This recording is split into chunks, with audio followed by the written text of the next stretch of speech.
Oi, gente, retomando, meu nome é Carvalho, sou delegado de polícia. Nós estamos tratando da elaboração do termo de referência.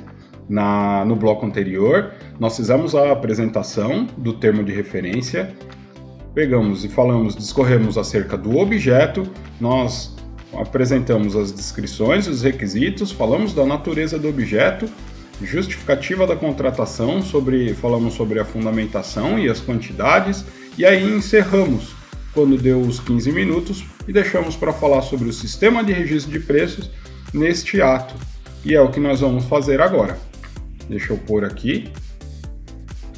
Muito bem.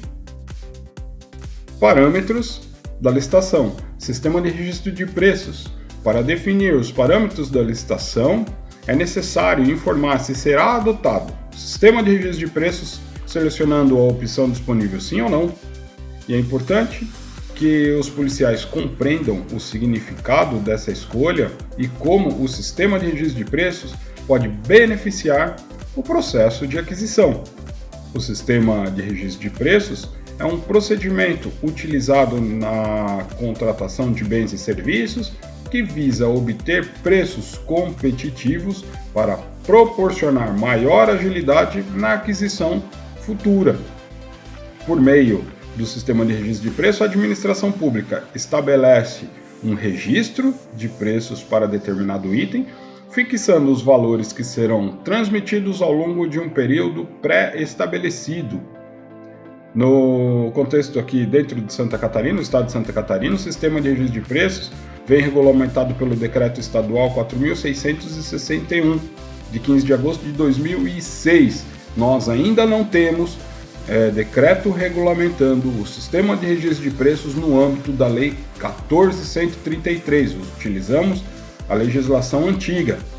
E aí você, dentro desse decreto de 2006, você tem as opções de adoção do sistema de registro de preços. E são 4 as formas. 1. Quando pelas características dos bens e serviços houver necessidade de contratações frequentes. 2. Quando for conveniente a aquisição de bens e serviços com previsão de entregas parceladas ao órgão ou entidade, visando ao desempenho de suas atribuições. Terceira opção, quando for conveniente para a aquisição de bens e serviços que atendam a mais de um órgão ou entidade ou programa de governo. E, finalmente, 4. Quando, devido à natureza do objeto, não for possível definir previamente o quantitativo a ser demandado pelo órgão ou entidade. Essas condições abarcadas pelo decreto visam garantir a eficiência e a flexibilidade nas aquisições governamentais, proporcionando benefícios como redução de custos, simplificação de procedimentos de compra e a agilidade na obtenção dos bens e serviços necessários. Ao considerar a adoção do sistema de registro de preços, é importante analisar se o objeto em questão se enquadra nas situações previstas pelo decreto, levando em consideração as características dos bens e serviços, a adoção das entregas parceladas, a possibilidade de atender mais de um órgão ou programa de governo e a natureza do objeto que inviabiliza uma definição prévia do quantitativo demandado. Essas informações e critérios devem ser levados em consideração no momento da decisão sobre a utilização do sistema de registro de preços, visando uma licitação mais eficiente e adequada às necessidades da administração pública. Lá, o pessoal lá de Joinville, eles não quiseram adotar o sistema de registro de preços, mas nós poderíamos. E se for um objeto que nós temos de contratação frequente, por exemplo, a manutenção dos prédios da delegacia de polícia, poderíamos fazer um sistema de registro de preços para essa manutenção? Sim, colocaríamos aqui. E aí, qual a justificativa para a adoção do sistema de registro de preços nesse caso específico que eu estou falando? Manutenção predial dos prédios das delegacias de polícia.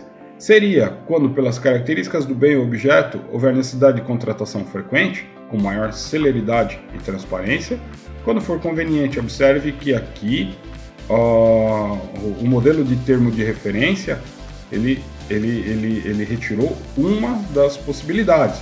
Mas aí, a segunda possibilidade daqui do modelo termo de referência apresentado pela CEA é conveniente a compra de bens ou contratação de serviços para atendimento a mais de um órgão ou entidade ou programa de governo. Pela natureza do objeto, não for possível definir previamente o quantitativo a ser demandado pela administração pública. Eu penso que nesse caso a contratação ela é frequente, porque um dia a delegacia de polícia está com um problema elétrico, outro dia ela está com um problema hidráulico, outro dia ele está com um problema na porta, outro dia ele está com um problema, sei lá, na fechadura do portão, no porteiro eletrônico. Então nós poderíamos fazer poderíamos seguir esse parâmetro para a licitação. Identificar se será adotado o tratamento diferenciado para microempresa e empresa de pequeno porte. Observe que tem essa lei complementar número 123 de 2006. Ela pede que as licitações sejam direcionadas ao microempresa e empresa de pequeno porte sempre que o nosso valor referencial for inferior a R$80 mil.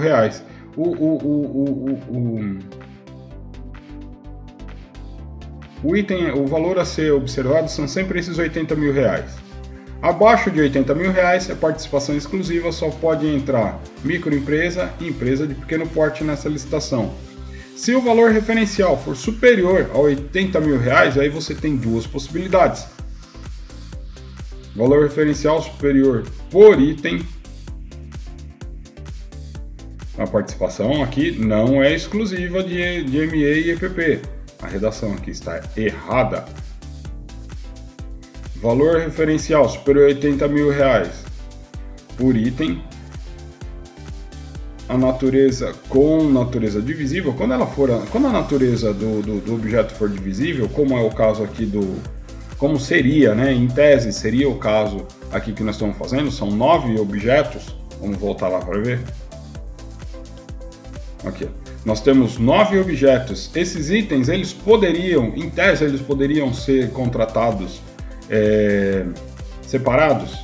Se eles mais para frente nós vamos falar sobre isso, mas se a compra separada não influenciasse na qualidade do objeto como um todo, ela poderia ser contratada separadamente. Aliás, a regra é que a licitação ela seja feita por item e não por agrupamento de item. Então, neste caso, nós poderíamos, se o valor referencial superior a R$80 mil, natureza divisível, a compra seria aberta para todos, com cota reservada para ME e EPP. Daqui a pouco, no item seguinte, nós vamos tratar desse assunto. Guarda ele um pouquinho que a gente já fala sobre ele. E o valor superior a R$80 mil de natureza divisível, porém não sendo aplicável tratamento diferenciado e simplificado para empresas de pequeno porte. Se nesse caso daqui de Joinville o valor fosse superior a R$80 mil, nós escolheríamos esta opção para poder fazer a licitação. Mas no caso o porteiro custa menos de R$80 mil, nós vamos fazer, lá na frente vocês vão ver que nós vamos fazer um agrupamento de itens, mas ainda assim continua sendo de participação exclusiva, porque juntando mesmo todos os itens não passa de R$80 mil. O próximo item a falarmos, deixa eu só complementar isso aqui. A justificativa aqui é sempre para quando nós formos restringir, a restrição da participação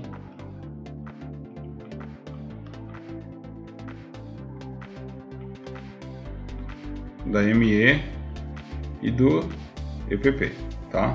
Restringiu, proibiu deles participarem, você tem que falar o porquê que eles não vão poder participar, porque você está contrariando uma política pública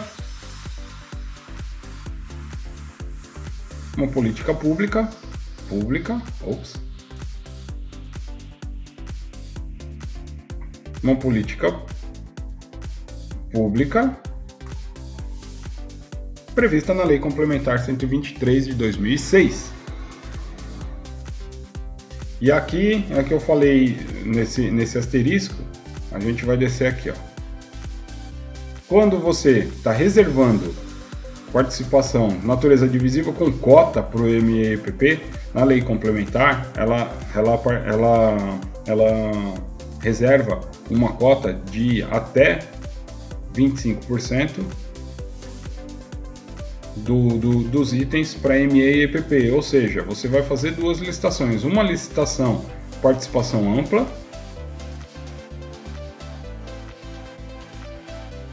e a outra licitação para ME e EPP. Eu posso comprar o objeto na participação ampla e depois eu vou comprar o mesmo objeto dos ME e EPP, tá bem? Aqui. Vistoria.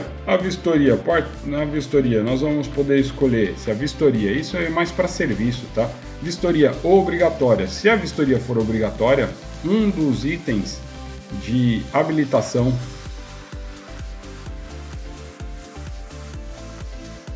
do licitante vai ser essa vistoria. Se ela for facultativa, ele vai apresentar ou a vistoria, ou se não, ele vai dar uma declaração de que ele conhece o local a ser prestado o serviço. Ou você pode até dispensar a vistoria. Se a vistoria for dispensada, ela não vai ser item obrigatório de habilitação e também um item obrigatório de vistoria ou dessa declaração de não fazenda. O pessoal lá de Joinville, eles apresentaram a justificativa, porque a vistoria foi facultativa. Quando você coloca uma vistoria facultativa, você concorda comigo que você pode restringir essa participação. Alguém pode não querer apresentar o atestado de vistoria ou essa declaração. E aí ele pegou e justificou. Trata-se de instalação do porteiro eletrônico para apenas uma porta. Entretanto, para que seja possível proporcionar aos participantes do certame maior clareza do local de instalação, será facultada a visita técnica mediante agendamento com verificação do local de instalação, dirimindo possíveis dúvidas. Isso daqui, ele está auxiliando a pregoeira. Por quê? Porque essa visita técnica vai diminuir e muito essas dúvidas aqui que são apresentadas em questionamentos ao edital, tá? E aí ele apresentou lá o setor de logística da 2ª Delegacia Regional e pôs o número do telefone lá do setor. Próximo item, será admitida a participação de consórcios. Consórcios é a união de pessoa jurídica. E esse consórcio ele pode ser público ou privado. Aqui nós estamos tratando do consórcio de pessoa jurídica de direito privado, tá? Consórcio de pessoa jurídica de direito público, normalmente eles têm uma definição específica, eles têm autorização em legislação, eles têm uma série de regras aqui que não se aplica para licitação. Não que eles não possam participar, mas não é comum. Aqui nós poderíamos colocar como um exemplo de consórcio de pessoa jurídica de direito público. Estamos sempre falando sobre eles aqui na Delegacia Geral, Sim Catarina, que é uma participação, é uma união, ela começou como uma união de municípios, mas hoje já está admitindo a participação de estados. E aí ele deixou de ser um consórcio municipal e para ser consórcio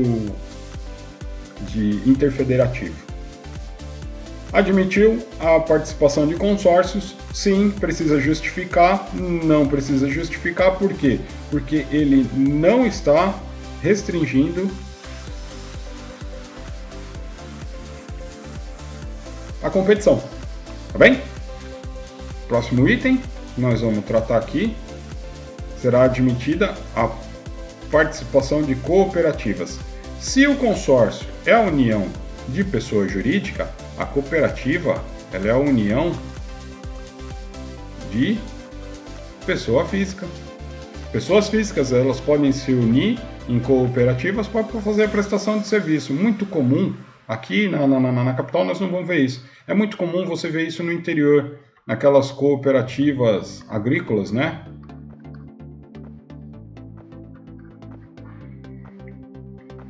Aqui nós não encontramos muito. Será admitida a subcontratação. Subcontratação o que é? Ganhou uma pessoa, ganhou a empresa A. Ao invés da empresa Alfa fazer a prestação de serviço, ele vai e transfere o contrato para a empresa B. Pode fazer isso daqui? Nesse caso específico, nós não admitiremos. E as regras para poder fazer essa contratação? Essas regras para fazer a subcontratação, ele deveria ter a mesma capacidade de habilitação da primeira, tem uma série de regras. Mas nesse caso específico, nós não admitiremos a subcontratação. Por quê? Facilita a fiscalização. Afinal de contas, nós já assinamos o contrato com uma empresa, nós já conhecemos o empresário e sabemos a qualidade do serviço que ele faz. Ele facilita a fiscalização, ele facilita a prestação de contas, né?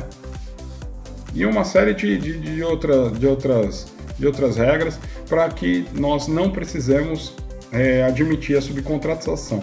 Subcontratação, ela poderia até ser feita, mas ela tem até um limite para ser subcontratado. Ó, condições e limites para subcontratação. O pessoal aqui já teve cuidado de colocar, né? Não se aplica. Próximo item. Nós falamos lá, os agrupamentos de itens em lotes. Grupamento de item. Ele vai fazer agrupamento de item? Sim. E aí, esse agrupamento de itens, observe que tinha lá 9 itens, né? Nós vamos fazer tudo em um item só. Isso que vai estar acontecendo? Nós vamos estar praticando a restrição da competição. E se eu estou restringindo a competição,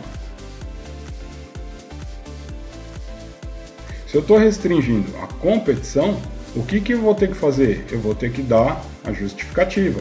Justificativa: a aquisição deverá agrupar todos os itens em um lote único, considerando que os itens fazem parte de um mesmo sistema que deverá ser instalado e operar de forma integrada. Os critérios de aceitação de proposta está no outro slide.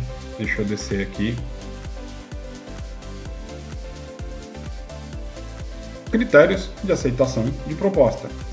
Serão exigidos documentos adicionais juntamente com a proposta de preço. Que tipo de documento adicional que a gente poderia estar falando? Nós poderíamos exigir um laudo. Por exemplo, uma caneta, a gente quer comprar uma caneta Bic. A caneta Bic diz que ela escreve 800 metros lineares. Faz uma linha de 800 metros. Como que eu vou saber se a caneta, uma Bic, ou se não uma equivalente à caneta Bic, né? Como que eu vou saber se essa caneta escreve 800 metros lineares? Através de um laudo. Um laudo vai a uma empresa idônea, por exemplo, o Inmetro. O Inmetro vai lá e dá um laudo dizendo que a caneta ela escreve 800 metros lineares, né?